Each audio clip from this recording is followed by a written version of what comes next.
faire le tour. Si, il a encore 3 minutes 40. Ah bon. Donc je disais, pompe à huile issue de 964 turbo, ce qui oblige à modifier les carters d'une part, avoir une fermeture de carter en dessous avec la crépine qui est beaucoup plus grosse, donc une modification de carter à la fois pour tenir la pompe dedans et à la fois pour l'aspiration en bas de carter. Okay. Et ça avait une pression importante. Donc, et l'intérêt de la pompe 964 il y a un débit qui est 3 fois plus important que sur une RS. D'accord. Donc ça permet de conserver une pression d'huile très élevée et de jouer avec les soupapes de décharge et jamais avoir de faiblesse de pression ou de déjaugeage. Ouais, d'accord. Voilà. Intéressant. Donc l'échappement, on l'a dit, toute ligne inox.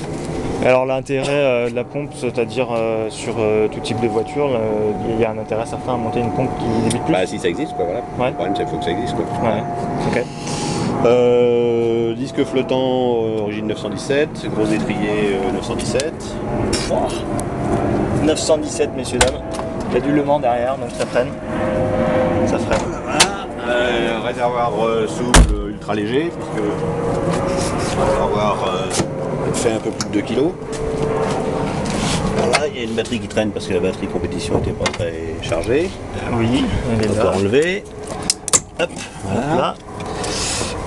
C'est comme un Fenwick, hein. Ouais, à peu près. Connaissent, hein. Et voilà. Oh, les raccords là. Tu le gardes celui-là à l'intérieur ou quoi, non? Non. Alors le réservoir il fait que 2 kg. Ouais, donc c'est du réservoir RSR Superlight. RSR Superlight. Voilà. C'est quoi? C'est du plastique? Bah, c'est du plastique, ça ressemble un petit peu à un plastique pour faire des poubelles, mais c'est traité pour tenir le carburant. Ouais, bien sûr. Le remplissage central. Ok. Batterie F1 2,7 kg. La petite là? Ouais. Ok. Batterie F1. Ouais, quand on pèse une batterie d'origine, on voit ce qu'on a gagné. Batterie F1, donc j'entends Formule 1. Ouais. Donc les Formule 1, on le même type de sèche et 2,7 kg. D'accord, ok. Bon, les renforts de caisse à la fois en transversal sur les sur les chapelles d'amortisseur et puis les renforts général de caisse. Ok, fileté bien sûr, tout ça. Ouais, réglable comme l'arceau.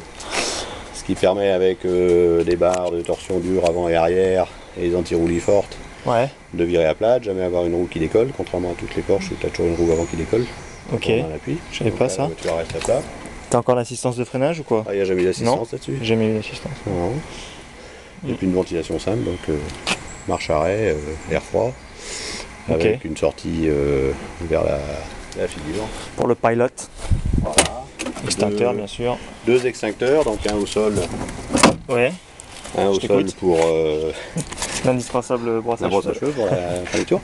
Un au sol en automatique qui diffuse sous le tableau de bord et au moteur au niveau de l'essence. Ouais. C'est celui qui est au pied. Et puis un deuxième manuel pour si on a besoin de combattre un petit peu. D'accord. Oil en allemand, pression d'huile ici? Non. Ça c'est le niveau d'huile là. Mais en fait avec les Bosch il ne fonctionne pas. D'accord. Avec les Bosch à huile de compétition il n'y a pas de... Mais ils y avaient quand même pensé quoi. Ouais, à l'origine il y avait. Super. Température d'huile, la pression, ouais. Le contour, voilà, central bien sûr. Le compteur, et puis le voyant de pression d'huile, pour pas le louper. Le voyant de pression d'huile qui est là? Ouais.